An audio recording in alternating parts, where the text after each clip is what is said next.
Hi, Graham Salter, the Origin Finance Inner West Office. Another little video for you to watch.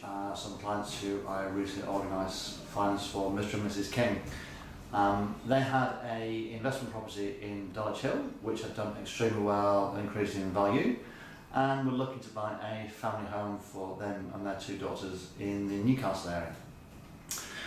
When they approached me, what we decided to do was, in this instance, change lender, because I was able to get them a better deal than they can get from any of the publicly available lenders, but also more important, to restructure the loan. We organised a top-up loan for them, and what we did was made their loan on their investment property interest only, and their loan on their new property in Newcastle to be principal interest.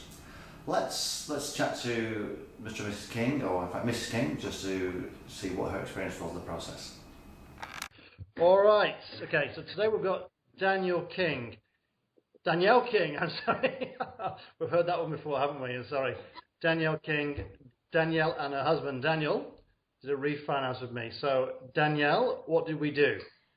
Well, first of all, I guess you helped us restructure our loans. We had moved out of our first property, so had gone from a personal loan to an investment. So you helped us change that loan into an interest-only loan to maximise the tax advantage, and helped us shop around for a better deal. And then we were able to pull some equity out of that loan to use to help make our purchase for our family home. All right, and what's your family home like? Fantastic. We love it. Yeah, it really feels like the smallest unit in Dulwich Hill in Sydney, which is a great place for you first to have. You rented for a while, and then you seem to have bought a lovely place in Newcastle. Yes, we have. Yeah. So we held out for a couple of years to save that money to be able to do this, and I guess with your help, we weren't sure if that was possible. We didn't know if we'd have to sell Dulwich Hill, but you helped us, I guess, give us some scenarios. We looked at our budget and realised that it was possible. So there you have it. What I really found satisfying about this was structuring a loan so that they were able to keep hold of their investment property. Remember that stamp duty takes into account 4% of the cost of the property. So don't try buying and selling properties willy and nilly, because you'll be wasting too much money on stamp duty all the time. So they kept their investment property, which will hopefully be a nice little earner for them, increase both in rental value and also capital value.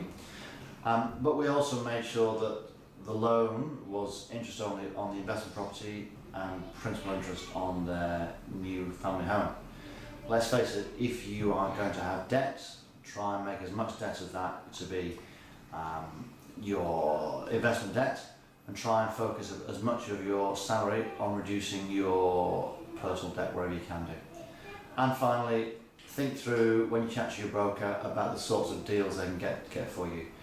Brokers often have access to lenders that are not available to members of the public, and can often be a little bit more aggressive in some of the rates than the high street banks are.